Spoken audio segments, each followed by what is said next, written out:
जय हिंद मित्रांनो. तर मित्रांनो, आपण जी संविधानाची सिरीज स्टार्ट केली होती त्यातला आपला भाग 1 कंप्लीट झाला होता, जो की संघराज्य आणि त्याची राज्यक्षेत्रे याच्याशी संबंधित होता. तर आज आपण भाग 2 ला सुरुवात करणार आहोत.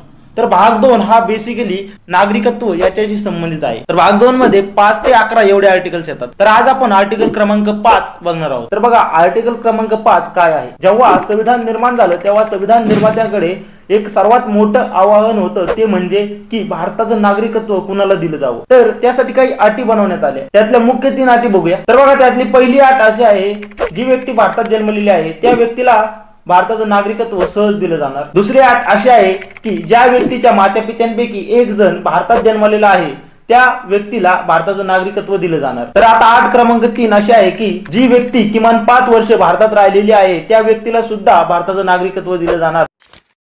तर जय हिंद मित्रांनो. तर मित्रांनो, आपण आर्टिकल क्रमांक 5 जो की भाग 2 मध्ये आहे तो बघितलेला आहे. तर आज आपण भाग 2 मधील आर्टिकल क्रमांक 6 बघणार आहोत. तर बघा, पाकिस्तानातून स्थलांतर करून आलेल्या व्यक्तीला भारताचं नागरिकत्व दिलं जाणार की नाही या संबंधित आर्टिकल 6 आहे. जेव्हा भारताची फाळणी झाली तेव्हा इच्छा नसताना अनेक लोक हे पाकिस्तानात गेले होते. तर त्या लोकांनाही भारतात येण्याची इच्छा होती. तर आणि त्यातले काही लोक भारतात आले देखील. पण संविधान निर्मात्यांकडे एक मोठा प्रश्न होता, तो म्हणजे या लोकांना भारताचं नागरिकत्व दिलं जावं की नाही. तर त्यासाठी सुद्धा काही अटी बनवण्यात आल्या. तर त्यासाठी सर्वप्रथम 19 जुलै 1948 ला एक परमिट बनवण्यात आलं. तर बघा, हे परमिट काय आहे. तर बघा, जी व्यक्ती 19 जुलै 1948 च्या आधी भारतात आली तर त्या व्यक्तीला सहज भारताचं नागरिकत्व दिलं जाणार. पण जी व्यक्ती परमिट काढल्यानंतर आली तर त्या व्यक्तीचं काय, तर त्या व्यक्तीलाही भारताचं नागरिकत्व दिलं जाणार, परंतु त्या व्यक्तीला 6 महिने वाट बघावी लागेल. म्हणजेच बघा, जी व्यक्ती 19 जुलै 1948 च्या नंतर आली त्यांनाही भारताचं नागरिकत्व भेटणार, परंतु फक्त 6 महिने वाट बघायला लागेल.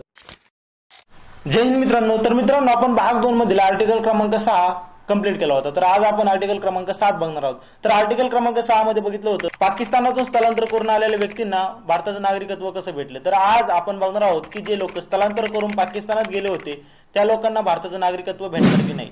तर बघा, जेव्हा भारताची फाळणी झाली तेव्हा अनेक लोक भारतातून पाकिस्तानात गेले होते. त्यांना वाटलं पाकिस्तान आपल्यासाठी चांगला आहे. पण नंतर पाकिस्तानी लोकांनी त्यांची अवकात दाखवल्यानंतर त्यांना समजलं की नाही, आपल्यासाठी भारतच चांगला आहे. तेव्हा त्या लोकांनी पाकिस्तान सोडला आणि भारतात येण्याची वाट धरली. तर अशा लोकांना नागरिकत्व दिलं जावं की नाही याविषयी तुमचं काय मत आहे. नक्कीच त्या लोकांनाही भारताचं नागरिकत्व दिलं पाहिजे, कारण ते सुद्धा आपलेच आहेत. आर्टिकल क्रमांक 6 मध्ये दुसरी अट होती बघा, जे लोक 19 जुलै 1948 च्या नंतर भारतात आले त्या लोकांना भारताचं नागरिकत्व दिलं जाणार, पण 6 महिन्याचं रजिस्ट्रेशन करायला लागेल आणि वाट बघायला लागेल. अनुच्छेद क्रमांक 6 अट 2 नुसार नागरिकत्व दिलं जाईल. मित्रांनो, आपण भाग 2 मधील अनुच्छेद क्रमांक 7 कंप्लीट केला होता. तर आज आपण अनुच्छेद क्रमांक 8 ला सुरुवात करणार आहोत. जे लोक मूळचे भारतीय आहेत परंतु बाहेर देशात काही कारणाकरिता राहायला गेलेले असतील तर त्या लोकांना भारताचं नागरिकत्व दिलं जावं की नाही या संबंधी या अनुच्छेदात सांगितलेलं आहे. तर बघा, त्या लोकांना भारताचं नागरिकत्व दिलं जाणार, परंतु जी व्यक्ती बाहेर देशात आहे त्या व्यक्तीच्या आईवडिलांपैकी किंवा आजी आजोबांपैकी एक जण भारतात जन्मलेला हवं. तर तुम्ही म्हणाल, हे कसं समजणार की कुणाचे आई वडील कुणाचे आजी आजोबा हे भारतात जन्मले होते. तर त्यासाठी गव्हर्नमेंट ऑफ इंडिया 1935 चा एक ऍक्ट होता, त्यामध्ये सगळ्या नोंदी होत्या. जय हिंद.